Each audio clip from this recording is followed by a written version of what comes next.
सभी police officials दोस्तों को मेरा नमस्कार। मैं हूं आपका अपना दोस्त एडवोकेट विजेंद्र वर्मा। वीडियो जो मैं बना रहा हूं आपके लिए, this video is going to help you lot. इस वीडियो में हम लोग डिस्कस करेंगे आपका जो one of the component of the investigation होता है, that is relating to the arrest. Arrest, हमें अरेस्ट करते हुए हम कब कब अरेस्ट कर सकते हैं, कब कब अरेस्ट नहीं कर सकते हैं, कब कब हमें नोटिस देने की ज़रूरत है, कब कब नोटिस देने की ज़रूरत नहीं है, उन सभी पक्षों पर हम लोग इसमें डिटेल में बात करेंगे। वीडियो हो सकता है थोड़ा लंबा हो, और स्टार्ट करने से पहले मैं आपका अपना प्रॉपर इंट्रोडक्शन देना जरूर चाहूँगा। दोस्तों, मेरा नाम है विजेंद्र वर्मा और मैं दिल्ली में डायरेक्टर ऑफ प्रोसिक्यूशन में एडिशनल पब्लिक प्रोसिक्यूटर रह चुका हूं। 2017 में मैंने वहां से रिज़ाइन किया था। उसके बाद में मैंने अपनी जुडिशरी की कोचिंग स्टार्ट की विधि जुडिशियल एकेडमी के नाम से, and by god grace we have been doing fabulous job, excellent job.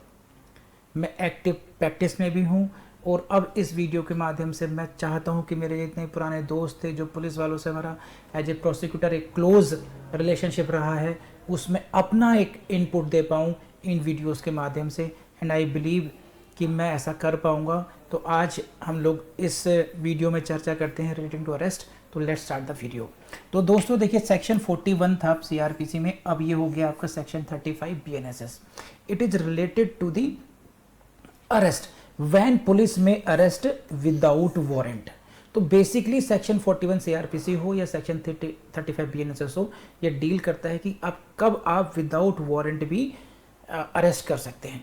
तो इसमें कई बार ऐसा प्रोसीजर होता है कि क्या हर, जैसे पहले सेक्शन 41A में नोटिस देना था, अब सेक्शन 35 थर्ड हो गया है कि क्या हर उसमें हर मामले में नोटिस दिया जाना जरूरी है, हमें कौन कौन सी बातों का ध्यान रखना चाहिए, हम उसको ध्यान में रखते हुए इस सेक्शन 35 को कवर करेंगे इस वीडियो में। तो थोड़ा वीडियो लंबा भी हो जाए, लेकिन आपके लिए बहुत यूजफुल होने वाला है, ध्यान रखिएगा। तो देखिए, जो क्लॉज 1 है इसको पढ़ते हैं। Any police officer may without an order from the magistrate and without the warrant arrest any person. इसको ध्यान से पढ़िए, देखिए वीडियो देख लीजिए, डायरेक्ट लैंग्वेज है ये। Any police officer may without an order from A magistrate and without A warrant arrest any person. Number 1 कौन सा है?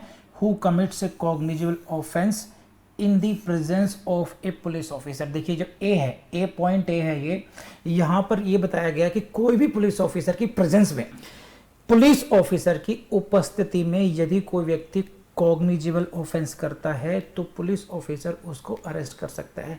यहाँ पर कोई भी सेक्शन 41A का नोटिस या बीएनएसएस में नोटिस देने की आवश्यकता आपको नहीं है, ये ध्यान रखिएगा। क्यों इंपॉर्टेंट है कि आपको सिर्फ ये देखना है कि अगर आपकी प्रेजेंस में कॉग्निजिबल ऑफेंस हो रहा है तो you have power to arrest that person even without seeing that what is the offence. उसका पनिशमेंट क्या है, आपको फिर 7 ईयर्स और बियॉन्ड 7 ईयर्स तक के फॉर्मूले पे जाने की जरूरत नहीं है। आपको सिर्फ मैटर क्या करता है यहाँ पर कि प्रेजेंस में है, आपकी प्रेजेंस में कोई कॉग्निजिबल ऑफेंस हो रहा है, आप उस व्यक्ति को अरेस्ट कर सकते हैं जो व्यक्ति कर रहे हैं, राइट। एक तो ये हो गया। फिर आते हैं अगली कैटेगरी पे। अब किसी व्यक्ति के विरुद्ध आपके बी जो कैटेगरी है, कोई रीजनेबल कंप्लेंट किसी ने दी है आपको, या आपको क्रेडिबल इंफॉर्मेशन मिली है, रीजनेबल सस्पिशन। 3 बातें हैं। किसी ने कोई रीजनेबल कंप्लेंट दी हो, नंबर 1, कोई क्रेडिबल इंफॉर्मेशन यानी कि विश्वसनीय सूचना मिली हो आपको, या आपको उस व्यक्ति पर शक हो, उस शक के ग्राउंड, रीजनेबल ग्राउंड्स होने चाहिए कि उसने कॉग्निजिबल ऑफेंस किया है।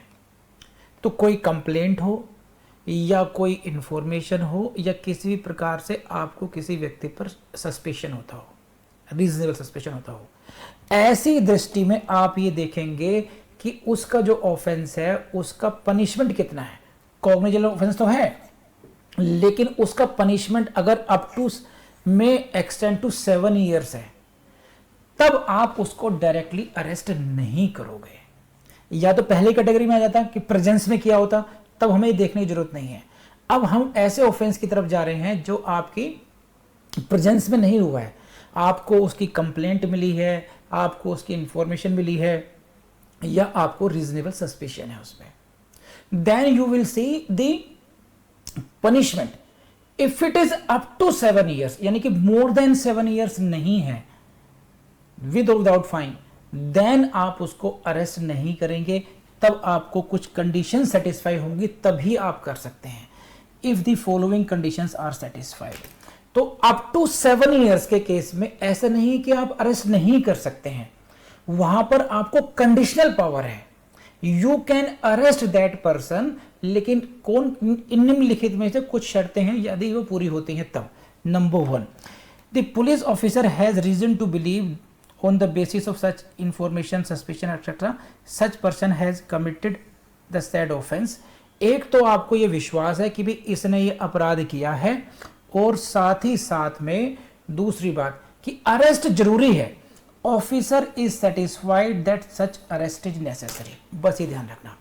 तो बेसिकली 2 पॉइंट हो गए। कौन से पॉइंट की बात कर रहे हैं? जब पनिशमेंट अप टू 7 इयर्स हो तो आप डायरेक्ट अरेस्ट नहीं कर सकते। यहां पर आपके लिए कुछ कंडीशंस आ गई हैं।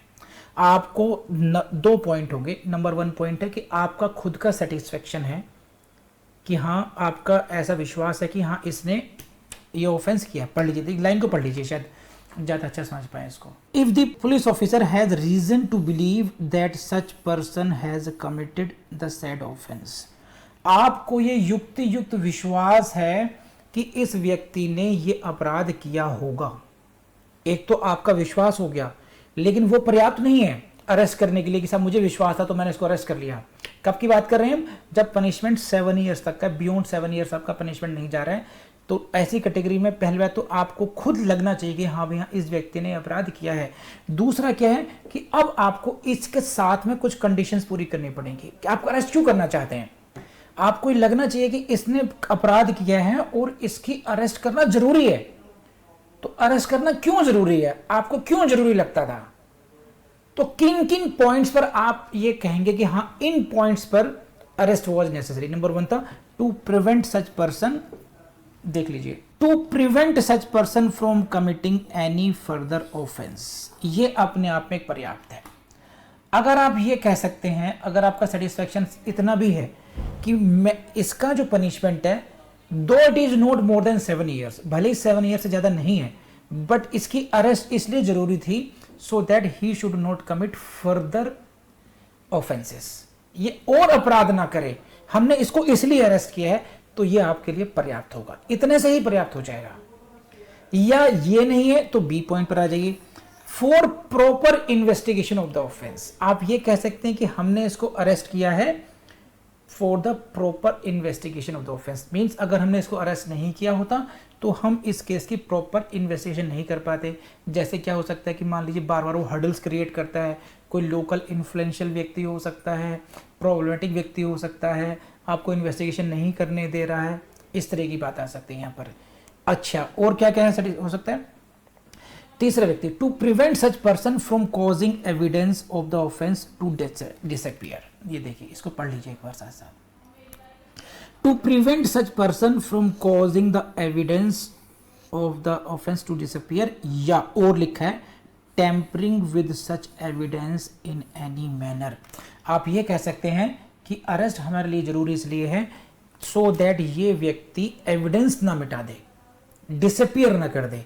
जो हमारे सबूत हैं, अगर हमने इनको अरेस्ट नहीं किया तो फिर ये प्रोबेबिलिटी है, ये संभावना है, मेरा ऐसा सेटिस्फेक्शन है कि अगर हमने इसको अरेस्ट नहीं किया तो फिर ये एविडेंस खत्म कर देगा, for causing the evidence of the offence to disappear, या फिर ये टेम्परिंग कर देगा, tampering with such evidence in any manner. किसी भी प्रकार से ये अगर हमने इसको अरेस्ट नहीं किया तो फिर ये tampering of the evidence, tampering with the evidence हो जाएगी। कुछ सीसीटीवी फुटेज डिसअपियर कर सकता है, वहाँ के जो स्पॉट है, जो सीन ऑफ द क्राइम है, वहाँ उसको डिस्टर्ब कर सकता है, कुछ विटनेस को इन्फ्लुएंस कर सकता है, ऐसी कुछ गतिविधियाँ कर सकता है, तो तब हम अरेस्ट कर सकते हैं। तो ध्यान रखना, पहले क्या था कि आपको विश्वास है कि इसने ऑफेंस किया है, और दूसरा अरेस्ट क्यों नेसेसरी है। तो हमने 3 पॉइंट पढ़ लिए अभी तक, ए बी सी। पहले पॉइंट में क्या था कि फर्दर ऑफेंस कमिट ना करे ये, दूसरा था प्रॉपर इन्वेस्टिगेशन के लिए अरेस्ट जरूरी है, और तीसरा आपका हो गया साहब कि साहब ये जो है एविडेंस को डिसअपियर कर सकता है या टेम्परिंग विद द एविडेंस कर सकता है, इसलिए अरेस्ट जरूरी है।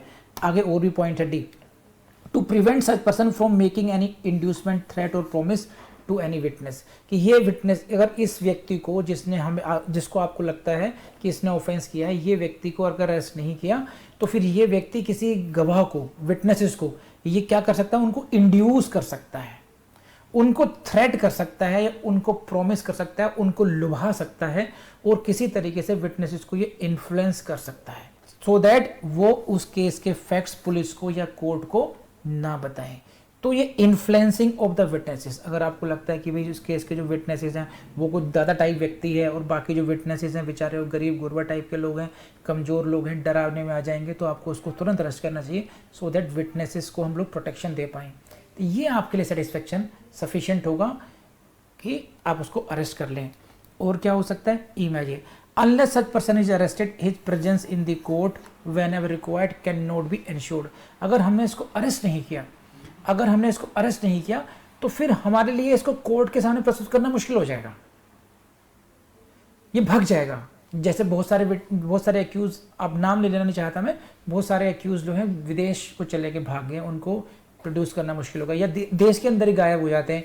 तो अगर आप ये कह दें कि भाई अरेस्ट नहीं करेंगे तो ये भाग जाएगा, फिर कोर्ट के सामने प्रस्तुत करना बहुत मुश्किल होगा। तो ये ABCDE 5 कंडीशंस हैं, ये अगर आपको लगता है कि सेटिस्फाई हो रही हैं तब आप ऐसे व्यक्ति को अरेस्ट कर सकते हैं जो कि क्या, जिसने ऐसा अपराध किया हो जिसका पनिशमेंट बियॉन्ड 7 ईयर्स नहीं जा रहा है। तो ऐसा नहीं है कि अप टू 7 ईयर्स के पनिशमेंट में आप अरेस्ट नहीं कर सकते हैं।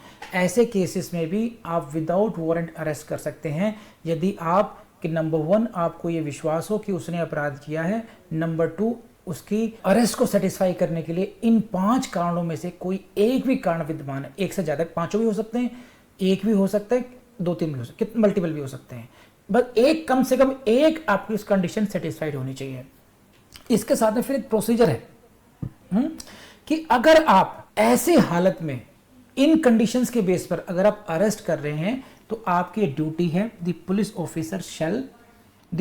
Officer shall record his reasons in writing while making such arrest.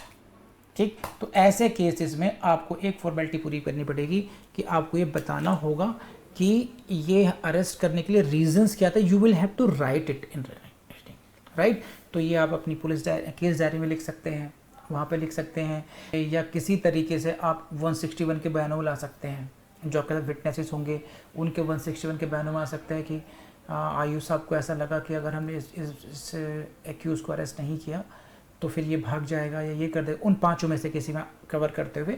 तो फिर आप किसी भी तरीके से ये ऑन रिकॉर्ड आना चाहिए कि हाँ यू अप्लाइड द माइंड, आपने आर्बिट्रेरीली उसकी अरेस्ट नहीं कर दी है, even though the offense was punishable not more than 7 years, in that case also you can arrest, and for that purpose you have written the reasons as well। तो अगर आप इतना करते हैं अगर आप, तो आप क्वेश्चन, आपके जो अरेस्ट से रिलेटेड जो प्रोसीजर है उस पर आपका क्वेश्चन मार्क नहीं आएगा, राइट। तो इस वीडियो को मैं अभी यहीं विराम देता हूं और बहुत बड़ा वीडियो नहीं बनाता हूं, लेकिन इसके वीडियो में सब्सिक्वेंट वीडियो बनाऊंगा मैं आपके लिए मैं। तो आई बिलीव आपको यहां तक ये वीडियो पसंद आया होगा दोस्तों।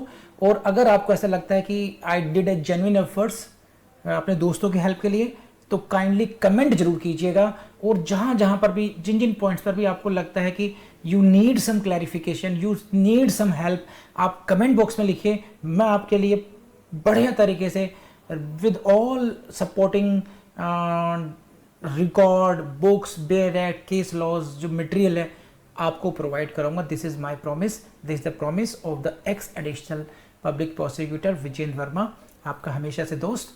Thank you very much.